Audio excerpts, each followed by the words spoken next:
to close up. Back up from the camera a little bit. Welcome. I guess I shouldn't.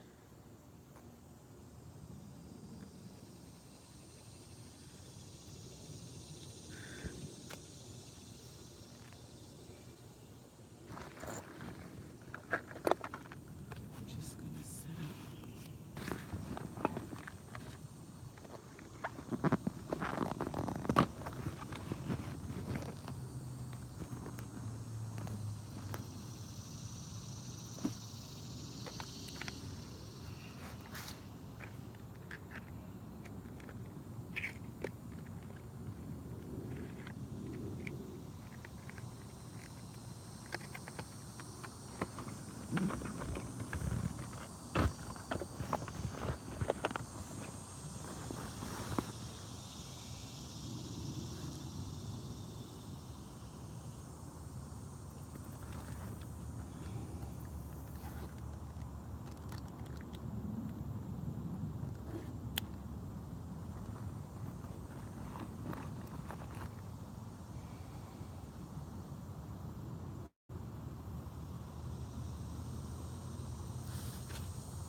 my butterfly.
Well,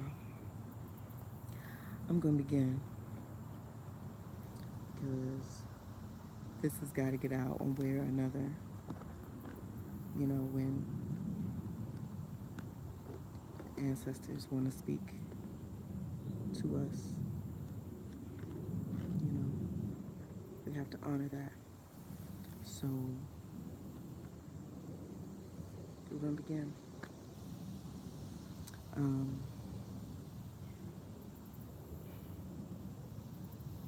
I felt like coming to church today.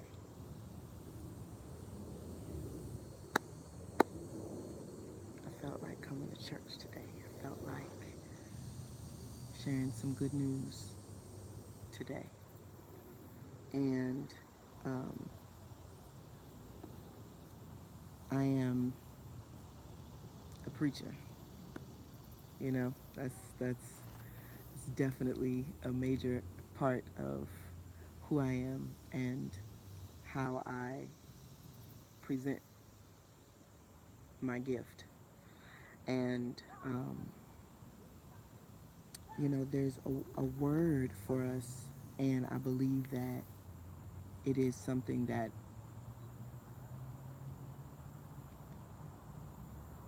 can be revolutionary for those who receive it in terms of how we approach our relationship to ourselves. And so what I'm going to do is I'm going to jump right in because I'm really like no good with like preliminary stuff. I'm just going to kind of jump in, and you can get them in the flow or not. Um, but again, I guess this is Miss Buttafly Speaks. I am Miss Buttafly, also known as Twaza Dion. Um, and this is the topic for today is peace from pieces. And I know that it sounds very, familiar to many people because I know the mother and the elder, Jan Van Zant, has peace from broken pieces.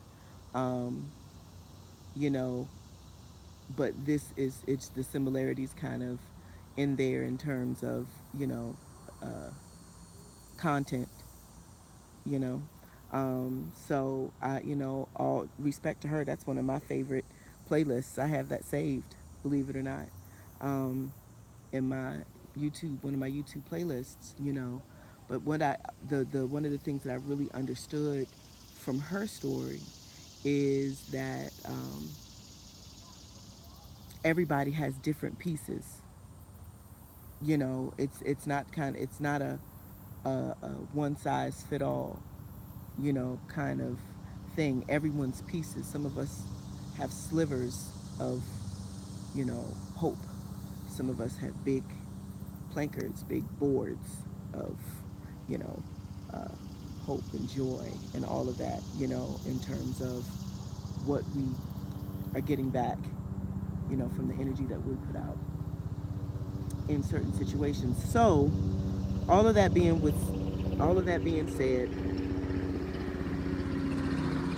I am going to read from the Bible, okay? Because this book, is a metaphysical code book. This book is a key to unlocking your relationship to your higher self. Not the key, but it's a key.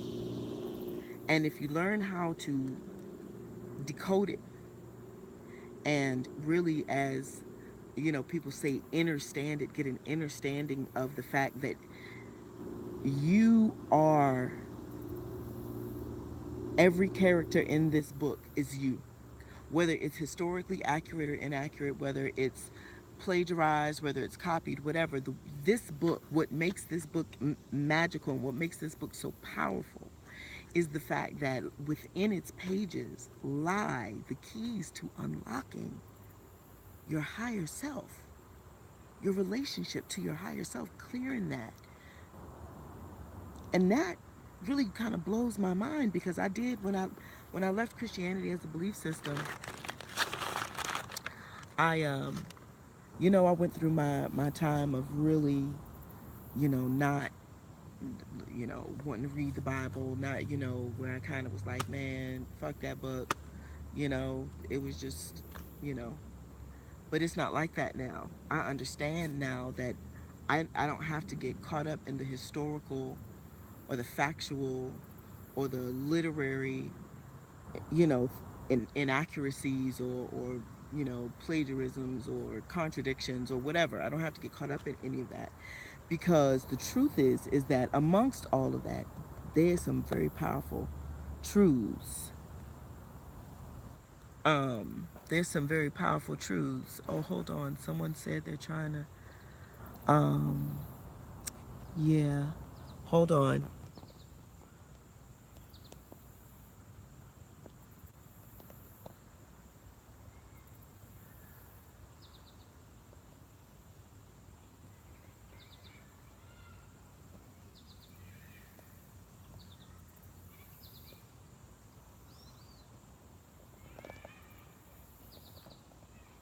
Okay, I'm back.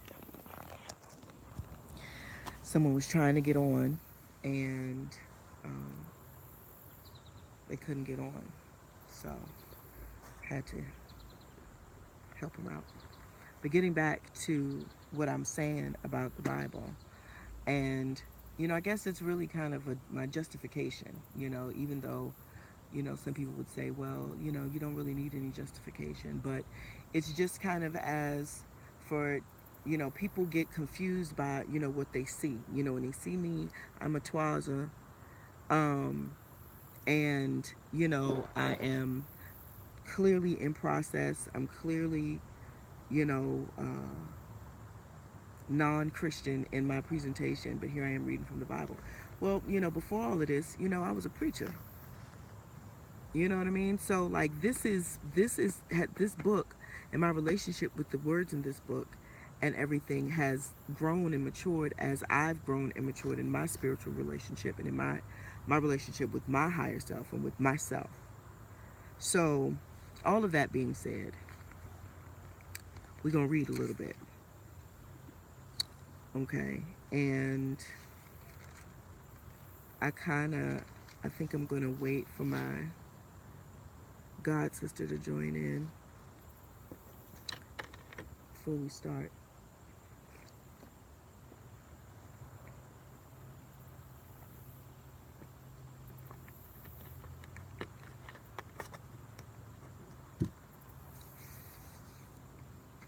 I'm so thankful to be out here today. I don't care if nobody sees this video. For me to even be doing this is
I'm trying to wait for my god sister to come in.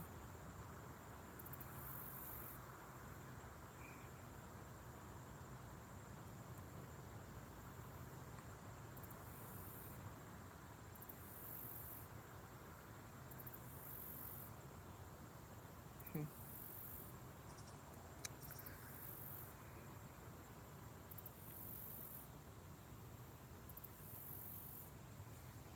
All right, I'll go ahead and start reading. So, I'm reading from the King James Version of the book of Acts, in the Holy Bible, right? Chapter 27. Now, I was gonna try to, break this down and not read the entire chapter because it's 44 verses, but it's a whole story, and I want to give the whole story. Okay. So, chapter 27, we have Paul. It says, "And it was when it was determined that we should sail into Italy, they delivered Paul and certain other prisoners unto one named Julius, a centurion of Augustus's band. And entering into a ship of Andromateum, we launched, meaning to sail by the coasts of Asia, one Aristarchus, a Macedonian of Thessalonica, being with us. And the next day we touched at Sidon, and Julius courteously entreated Paul and gave him liberty to go unto his friends and to refresh himself. And when we had launched from thence, we sailed under Cyprus, because the winds were contrary. And when we had sailed over the sea of Cilicia and Pamphylia, we came unto Myra, a city of Lycia. And there the centurion found a ship of Alexandria sailing into Italy, and he put us therein. And when we had sailed slowly many days, and scarce were come over against Cnidus, the wind was not suffering us.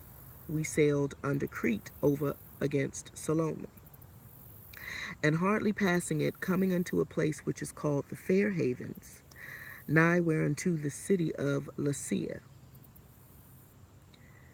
Now when much time was spent, and when sailing was now dangerous, because the fast was already past, Paul admonished them, and said unto them, Sirs, I perceive that this voyage will be with hurt and with much damage, not only of the lading and ship, but also of our lives. Nevertheless, the centurion believed the master and owner of the ship more than those things which were spoken by Paul. And because the haven was not commodious to winter in, the more part advised to depart thence also, if by any means they might attain to Phoenice, and there to winter, which is an haven of Crete, and lieth toward the southwest and northwest. And when the south wind blew softly, supposing that they had obtained their purpose, loosing thence, they sailed close by Crete. But not long after there arose against it a tempestuous storm, called Euroclydon. And when the ship was caught, and could not bear up into the wind, we let her dive. Oh my goodness. And running under a certain island which is called Clauda, we had much work to come by the boat, which when they had taken up, they used helps, undergirding the ship, and fearing lest they should fall into the quicksands, strake sail, and so were driven. And we being exceedingly tossed with a tempest, if I was in a congregation right now, I'd say exceedingly tossed with a tempest. The next day they lightened the ship. And the third day we cast out with our own hands the tackling of the ship. And when neither sun nor stars in many days appeared, and no small tempest lay on us, all hope that we should be saved was taken away. Okay? But long after abstinence, Paul stood forth in the midst of them and said, Sirs, ye should have hearkened unto me, and have not loosed from Crete, and to have gained this harm and loss. And now I exhort you to be of good cheer, for there shall be no loss of any man's life among you, but of the ship. For there stood by me this night the angel of God, whose I am, and whom I serve, saying, Fear not, Paul, thou must be brought before Caesar, and lo, God hath given thee all them that sail with thee. Wherefore, sirs, be of good cheer, for I believe God, that it shall be even as it was told to me. Howbeit we must cast upon a certain island. And when the 14th night was come, and we were driven up and down in Adria, about midnight the shipmen deemed that they drew near to some country, and sounded, and found it 20 fathoms. And when they had gone a little further, they sounded again, and found it 15 fathoms.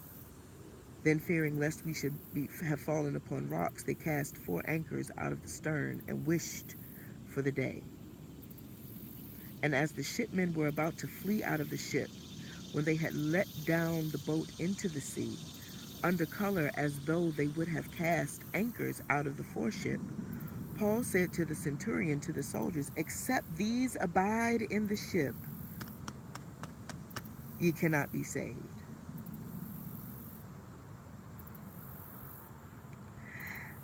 Then the soldiers cut off the ropes of the boat, and let her fall off. And when the day was coming on, Paul besought them all to take meat, saying, This day is the 14th day that ye have tarried, and continued fasting, and have taken nothing. Wherefore I pray ye take some meat, for this is for your health. For there shall not any hair fall from the head of any of you. And when he had thus spoken, he took bread, and gave thanks to God in presence of them all. And when he had broken it, he began to eat. Then they were all of good cheer, and they also took some meat. And we were all in the ship 260 souls. And when they had eaten enough, they lightened the ship, and cast out the wheat into the sea. And when it was day, they knew not the land, but they discovered a certain creek with a shore, into which they were minded, if it were possible, to thrust in the ship. And when they had taken up the anchors, and committed themselves unto the sea, they loosed the rudder bands, and hoisted up the mainsail to the wind, and made toward shore. And falling into a place where 2 seas meet, they ran the ship aground. And the forepart stuck fast, and remained unmovable, but the hinder part was broken with the violence of the waves. And the soldiers' counsel was to kill the prisoners, lest any of them should swim out and escape. But the centurion, willing to save Paul, kept them from their purpose, and commanded that they which could swim should cast themselves first into the sea, and get to land. And the rest, some on boards, and some on broken pieces of the ship. And so it came to pass that they all escaped safe unto land.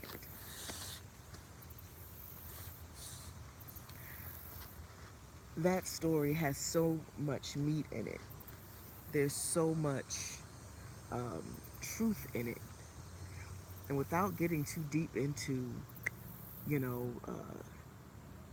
theological history and debate about the historical accuracy of the characters and the story and all of this other stuff, I'd rather dig into the meat of it. Get into the meat of it. What is this story? What is the moral of this story?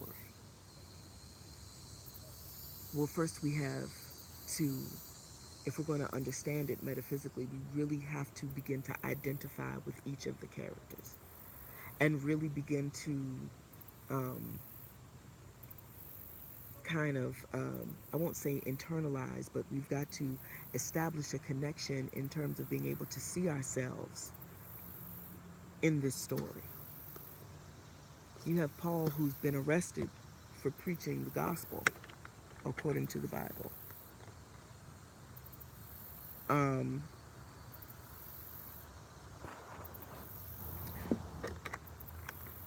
you know, he's being arrested, and he's being taken because he's got to go testify before Caesar. He's got to go testify before Caesar of his beliefs, and he's being taken over to Italy, and he's been passed off a couple of times, but there's a centurion on the boat named Julius who, you know, It's kind of, that's his man, that's his boy. And Paul, being the character that he is, he stands up, and when he feels that something is wrong, something is going on, he speaks up. And he says, I don't think this is a good idea. And in that moment, his character changes, and he kind of becomes the voice of consciousness, or the voice of your intuition. Says, oh, this is a dangerous mission that we're about to go on. Because let me tell you something, there is absolutely nobody on the planet who can convince me that when they're about to make a decision that is less than ideal, when they're not living in their truth, their soul speaks up. They just ignore it. Some people ignore it so quick they don't even realize that that's what they've done, right? And we've all been that person. And so when I read from the Bible, that's really what I want you to kind of remember, and let that be the basis of where I'm coming from, because it is the fact that we've all been the characters in this book. And in this story, the purpose and the moral of this story is to allow us the space to fuck up and to recover, and to teach us to learn how to recover from not doing what was best for us, even though we followed a different voice other than that first mind. And Paul in this story represents the first mind. He represents um, the higher self in this story. That part that says, if you do this, then this is going to happen, or this is not what you really want to do. That immediate voice that we're all like so directly connected to, but at the same time, like, we've been so conditioned to ignore it. Like the scripture says, the Bible says, nevertheless, the centurion believed the master and the owner of the ship more than the things which were spoken by Paul. How many of us have done our own thing, gone our own way, rather than listening to the advice not only of our spiritual leaders, because this ain't about that, but listening to the voice of our own higher inner self that says, what you doing? Nah, can't really co-sign it, but you go ahead on and do it anyway. And so then what happens is we end up making decisions. The story talks about how some soft winds began to blow, and they had, it looked like an easy passage. And so they said, we're going to set sail now.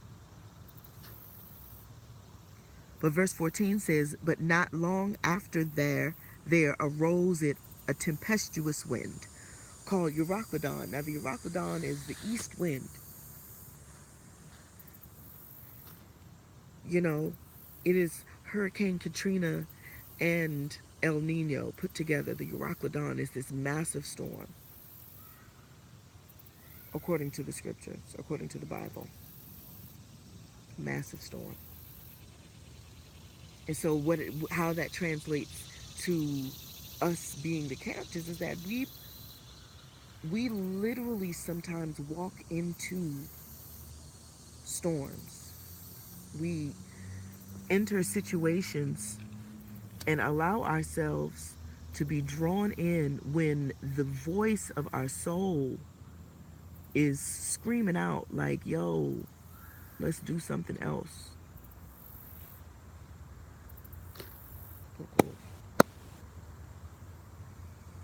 Let's do something else. But we progressing through the story. And we being exceedingly tossed with tempest. this whole story, that's why I read all 44 verses, because this whole story really just talks about how we make bad decisions and don't listen to the voice of our highest self that is constantly speaking to us, constantly telling us this is not the way that you want to go, but okay, I'm on the boat with you. So we guess this is where we going, this is how we going. Because some of us like to learn the hard way, and like my tagline or whatever, like I preach to myself and let y'all listen. Some of us are hard headed. We like to learn the hard way. We need to be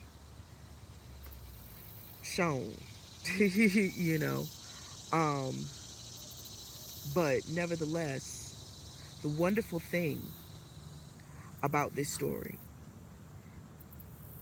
is that even though they had been advised not to take this course of action, when they took this course of action, they were still protected.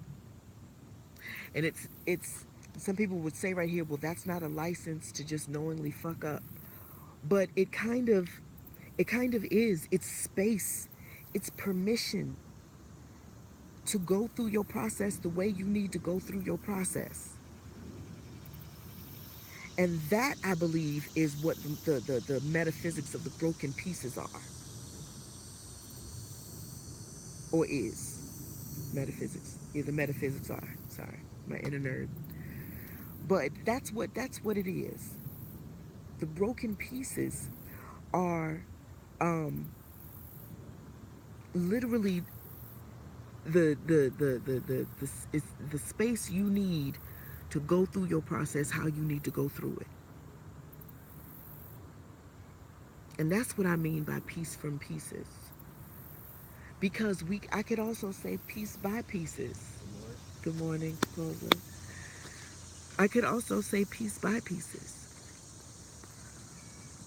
you know, because we don't get it as a whole, this whole thing called life. Peace don't come just all at one time. A lot of times we get caught up because that's what we're expecting. But peace comes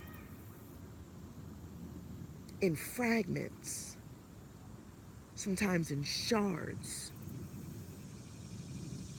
Peace comes from realizing that you're on a piece of peace, even though you were just in a storm. You still have a piece of peace. I don't even know if I'm communicating this. It is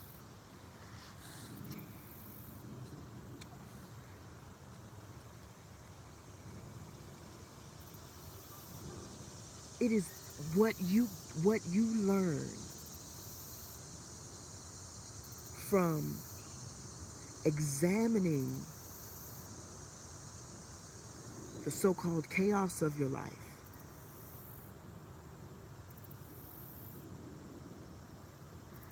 and using what is good to rebuild. That is peace from pieces. It is understanding that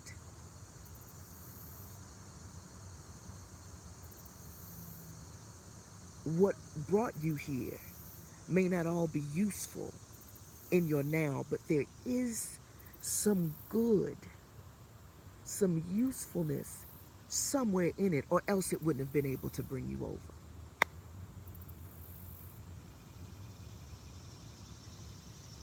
And that thing that brings us peace, that creative charge, that, uh, that professional, uh, uh, go get it, that drive. That's what I'm trying to say. That professional drive. Whatever that thing is that brings you peace, working out, creating, spending time with your children, whatever it is, making business moves, doing business, whatever it is that brings you peace, the winds of life are absolutely going to blow. But you got to understand that even if you are stripped down to nothing, there's always a piece of peace, because we are never without connection. It is just about our ability to charge it and expand it and use it and manifest with that connection. So even when the storms of life will blow, may seem to come and go, and your whole life may have fallen apart. Let me tell you a little bit about myself. 7 years ago, I was on the path to be a completely different person. I was preaching. Um, I had my own ministry. I had my own. I was married. Well, I was going through a divorce at the time, but I was married. I had a job. Had all of these things. Getting my hair done twice a week, my nails done twice a week. Walking around in high heels everywhere I go. I was about, I don't know. I was about, shoot, I was wearing a size 18, 20, or 22 at my largest, size 22. But I was this person, you know, and slowly but surely, one thing after another, my life just began to be stripped down. First, all my stuff got put out, with and then all my stuff got auctioned off at the storage, and you know then you know uh, one thing led to another, and then depression really began to set in, and I left the church, and then my mama got cancer, and then, I mean, it was just literally, and then bad relationship choices. I won't say bad relationship choices, but relationship choices that really continued that stripping process. Um, and it was just one thing after another, but it was all to bring me to where I had to get to, because the whole point of this particular story is that Paul had to be delivered to Rome to testify before Caesar. He had to go. And so when you think about that in terms of how we relate to the scriptures, we each have a purpose that cannot be thwarted. If Jesus' purpose was to die on the cross, Paul's purpose was to testify before Caesar about his faith and about his, preaching and stuff. Okay? So this was his purpose. He was being delivered unto his purpose, and it is often uh, the thing that delivers us into our purpose is often the thing that strips us down completely. The process. That process of stripping down is so that we can be initiated. Oh, Tokoza, the white butterfly came through.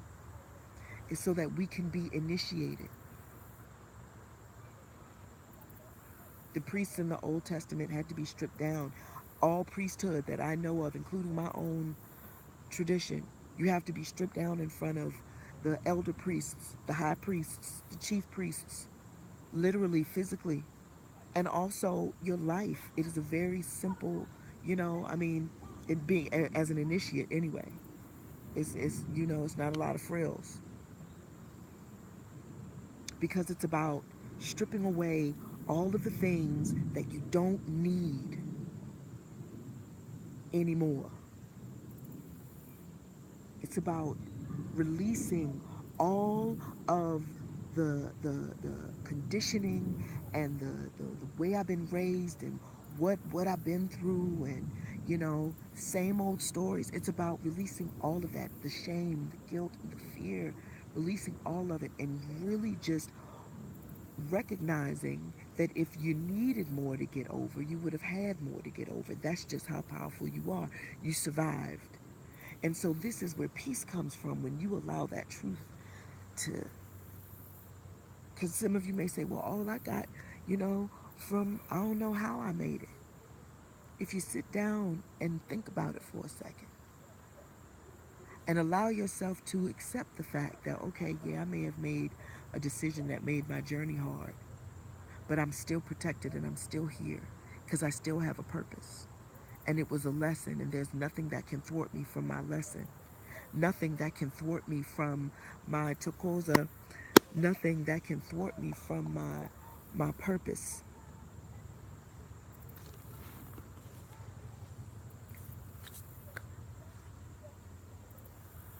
The ship that brings you over may fall apart, but you're going to survive. You're surviving. You're not only surviving, you are breaking the cycle of survival and you are thriving. Your spiritual self, your physical self, your natural self, your sexual self, all of you made it over on what looked like broken pieces. The the wonderful thing that I love about, I love art. I love all types of art. And um, I love mosaics. I think mosaics are amazing to be able to take pieces, broken pieces, or what I would call disparate pieces, pieces that really don't really have any relationship to each other, and to put them, to rearrange them into making a beautiful image. I love that with stained glass windows. I love that with, like pool tiles. I mean, I love mosaics. And the wonderful thing about life is that that's really what it is. Because storms come, whether we create them or whether we're connected with someone else's storm or whatever the situation, even in nature, storms come. It's muggy as hell out here right now because it's been storming for the past 3 days. Storms come. It is part of nature's way of releasing and reviving and refreshing herself. We all have storms, personal storms. And what this story really teaches, in my opinion, in my and Losie's opinion, is allowing space for the storm. Allowing the storm to come, recognizing that, yes, it's about being accountable for the role you play in being in your storm and finding peace from that.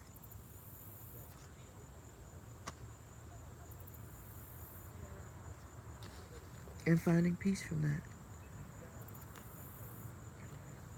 you know?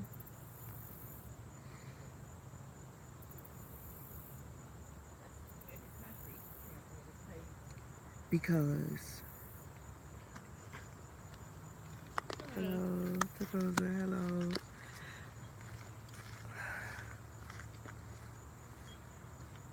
It is very interesting.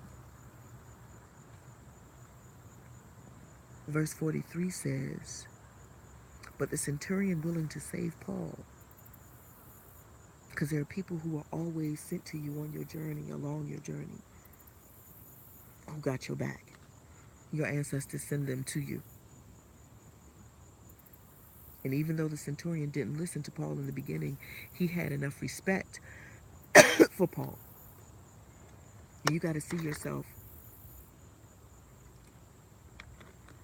and see those around you and really see who's down for you during your process. That's another way that you find peace from pieces, is by seeing who's there for you, seeing them, seeing the people who are in your life. If you notice, Paul never shamed the centurion for not listening to him. He said you should have listened, but he never, he didn't make him feel bad. There's nothing in the text about that, right? So you got, again, relating that back to ourselves, Paul representing the higher self. The higher self doesn't shame you. So if you feel shame, if you feel guilt, if you feel bad, if you feel negative about the fact that you made a mistake, or not even a mistake, because as you see, they survived. So as Morpheus told Neo or Trinity in the Matrix, I think it was part two when they were talking to the Merovingian, he said, "No, things could not have gone any other way." She said, "How do you know?" He said, "Because we are still alive." He repeats that theme in the I think it's the second one again. We are still here. So the fact that you survived means that it couldn't have gone any other way. Therefore, you got to rethink, or as Mom Kulu would say, respect. You got to look again at the situation that you say, "Oh, it was just so terrible. Oh, and my life fell apart." Maybe the life needed to fall apart. I know mine did. My life needed to fall apart. My life absolutely needed to be deconstructed. And I got to a place where I was willing to let that happen.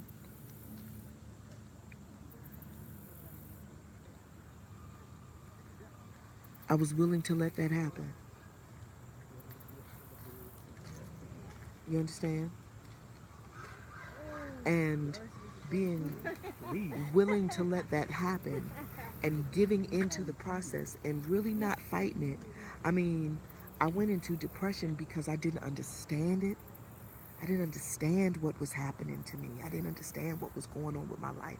I had no clue of who I was or what my purpose was or why I was, I was just, I didn't understand it, but my soul knew. And there was this chasm between my soul and my mind where I couldn't really connect the two, what my soul knew and what my mind was really trying to grasp a hold of, because the mind has sometimes difficulty letting go of the perceived reality of the world that we live in and allowing spirit to take over. But that's what depression did for me. It got me to a point where there was no more fight in me. It had to break me down all the way. It had to break me down to my lowest common denominator. It had to completely just remove everything. Like everything began to be confronted, and I now know that that was my Amalozi, my ascended ancestors and spirit guides, and my Lozi, my chief guides, who were really beginning to pull on my soul to heal the brokenness that I felt was in my mind. And it all came, oh, Tokoza, that's the third butterfly I've seen. Um, it was really this process of being tossed. I mean, if anybody deals with anxiety, you know what it feels like after you go through like a panic attack or something like that. You literally feel like you were just in a hurricane. Like physically, you feel like you were standing outside in hurricane winds and you were just being beaten by, you know, the storm and the winds and the water, and it was just stinging your face, and it just, your body is tired and you're exhausted and your mind is like whipped around like eggs in a bowl is what it feels like after like a panic attack.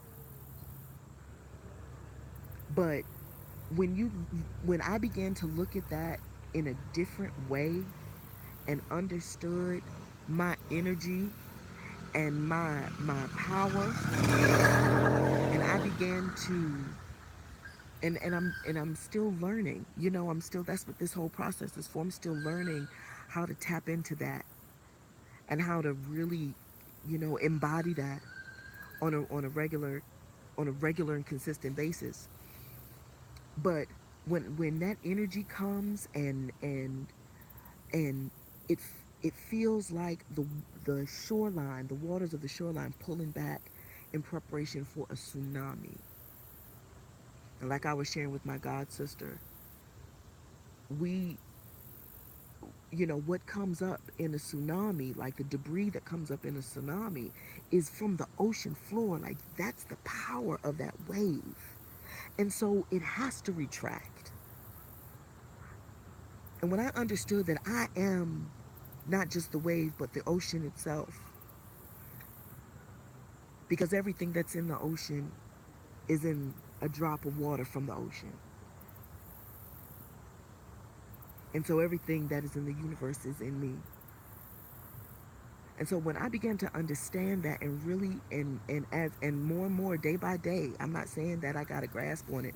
I'm just saying when I made the decision to really use that information and allow that information to travel from my mental down into my spiritual and in my soul, and really, really, you know, dig into it or get into it, as my Bible would say. Um, it's been life changing because it has allowed me to tap into a place of peace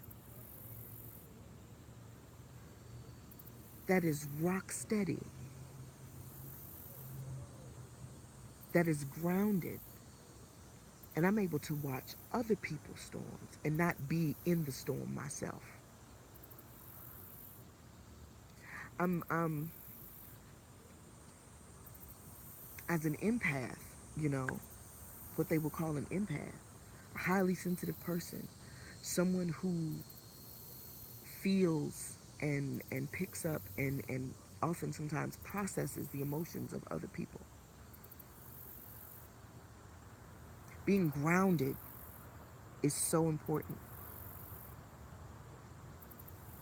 because being grounded is what allows you to connect with the rhythms of nature. And nature doesn't fret. I said that in my last video. Nature doesn't fret. Nature don't stress out. Nature don't panic. Nature just is. And it is very important if we're going to be able to look at the pieces of our life and recreate peace from what the storm seemingly destroyed. Because destruction and rebirth are just but two sides of the same coin, you know? You know? So being able to look at the wreckage and take what's good and discard what's not, let go and rebuild. That's how you get peace from pieces. You realize that anything that you quote unquote lost, you never needed in the first place, or it was only something that you needed temporarily. There's an ebb and a flow and a rhythm to everything within the universe. Things come and they go. It is the nature of things to do that, including people. It is the nature. People come, people go. But it also is about allowing space for you to feel what you feel when you feel it. You know, no, this is a very balanced message. We're not saying, you know, when I say we, I mean my ancestors and I, we're not saying that, you know, it's not going to hurt, that it's not going to cry, that you're not going to cry. As a matter of fact, you knew in the beginning that it was going to hurt. You knew in the beginning that you was probably going to shed a tear or two before you even entered into that situation, but you did it anyway because deep down inside, you knew that you could survive it. So when we begin to panic and when we begin to freak out because the winds are coming and because the winds are blowing and the water is crashing,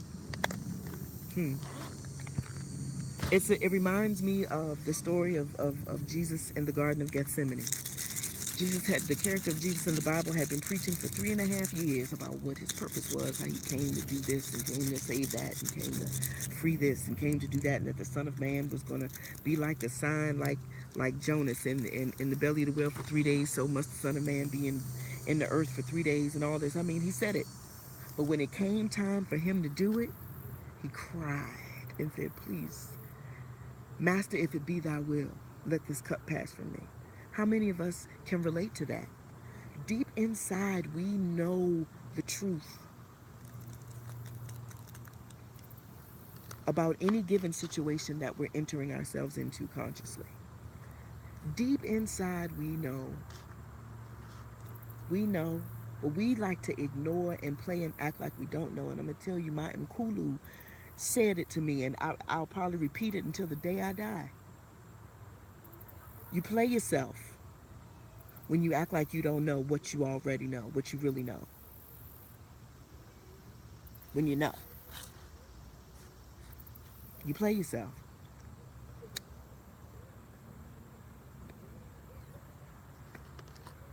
But even when you play yourself,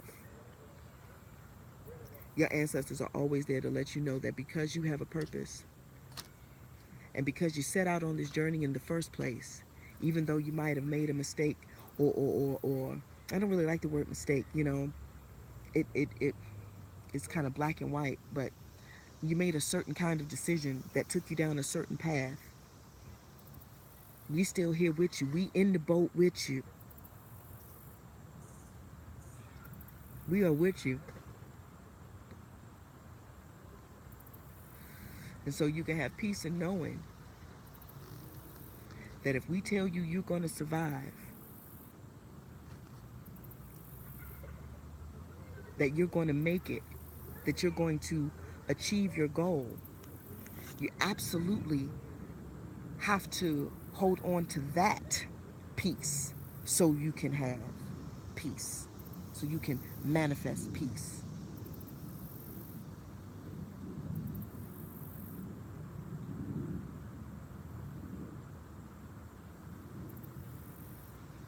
All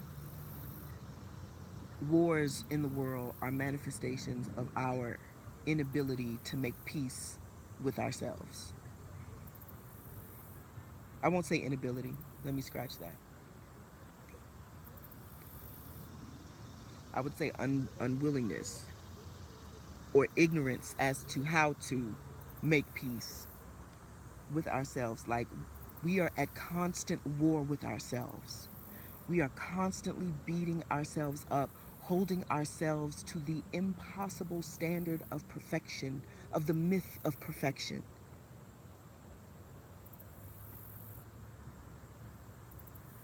Trying to be like this or be like that instead of just being who we are. And not judging the pieces of our lives, but using those pieces to create an even more beautiful story, a more honest narrative, a more truthful relationship with ourselves, with our higher selves, with our ancestors, with the universe itself, with the omniverse. We are so hard on ourselves.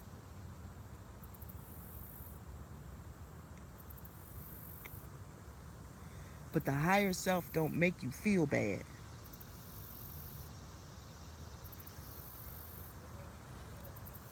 Hell, my ancestors have never made me feel bad. They have never. Mm-mm.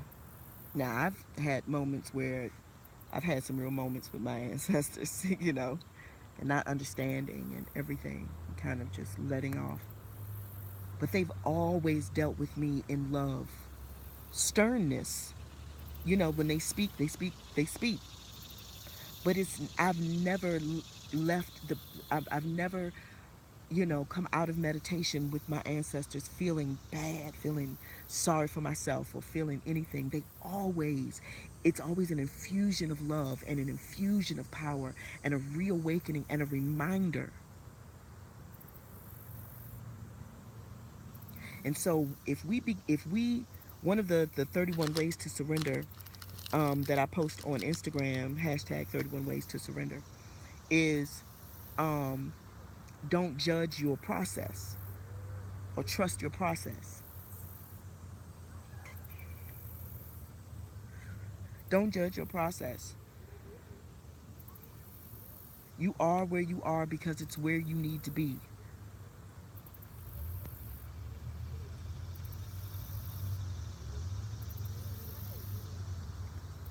You are where you are.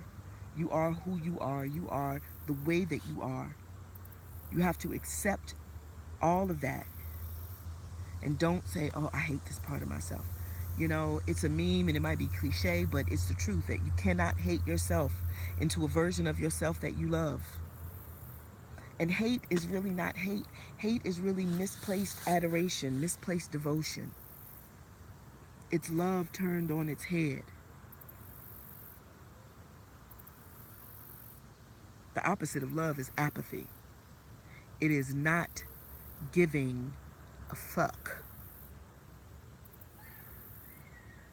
Walking by a homeless person and you got a burger in your hand and eating that motherfucker and not giving a fuck.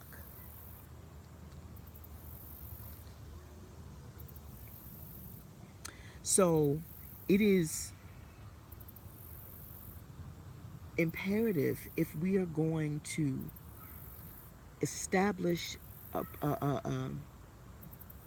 practice of peace to shift our perspective and ground ourselves in the truth that we are always protected, we are always surrounded, even when we make decisions that seem to be counterproductive.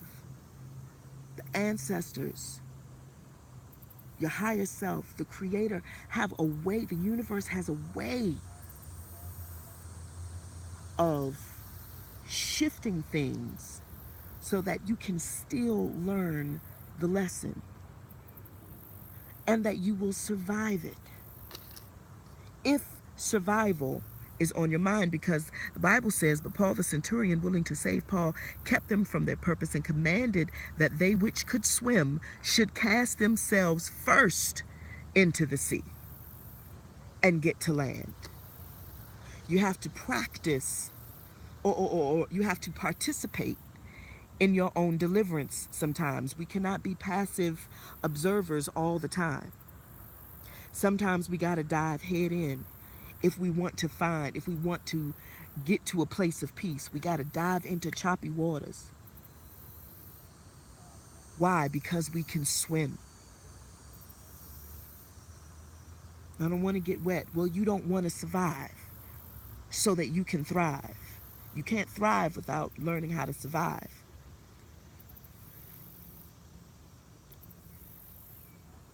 And peace comes from knowing that because you know how to survive, because you know that you can swim, because you know how to hold on and stay afloat to even the smallest piece of the ship, because you had enough in you to make it over. It don't matter if you swam over or if you held on to a piece of the ship. If you were on dry land, you made it. And you are here now.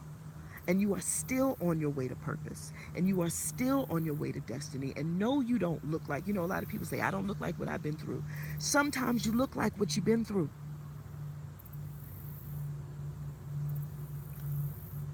Because what you went through was,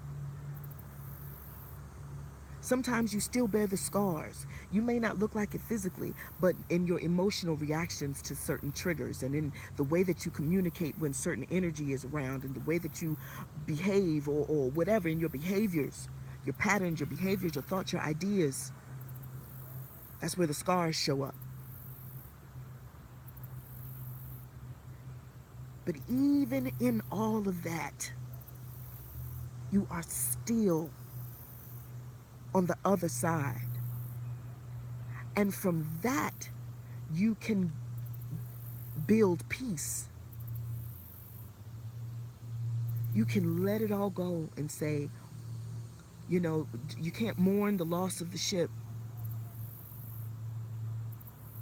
You can't mourn the loss of the ship. You got to rejoice in the fact that you are alive and you are here. Yes, certain relationships fell apart. Yes, certain ideas were deconstructed. Yes, you may have gone from sleeping on a California king to sleeping on the floor, praise God. But you are still here. Tokoza. You are still here.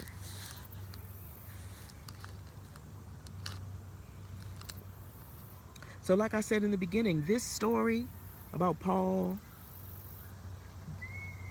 being delivered to Rome to testify before Caesar and encountering a storm that he said was going to happen, but they didn't listen.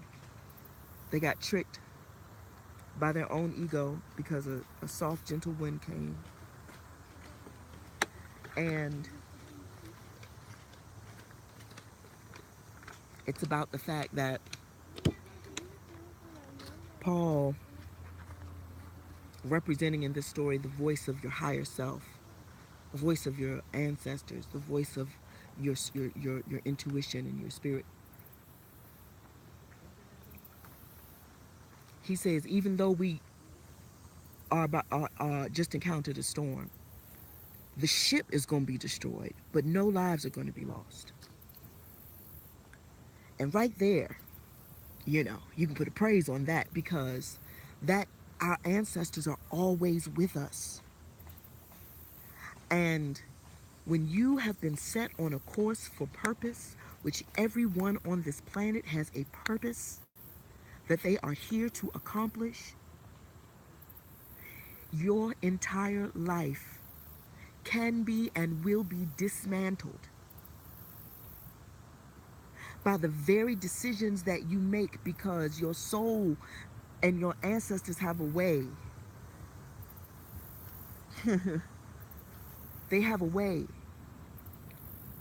of you make a decision, but it's you say, God, this is against my best interest, but I'm doing it anyway, because in the short term it may be in your best interest, but it's absolutely the thing that is going to thrust you forward. And I'm almost done because my battery is running low on my phone. It is the thing that's going to thrust you forward. Piece from pieces. You to know that you don't have to look at your life and feel like it was a waste. You don't have to look at what you've been through and feel like, oh my God, this is all I am. This is, you don't have to feel bad. But you don't have to hold on to it either. That you can let the former self go and begin to move on into the next phase of your purpose, the next phase of your journey.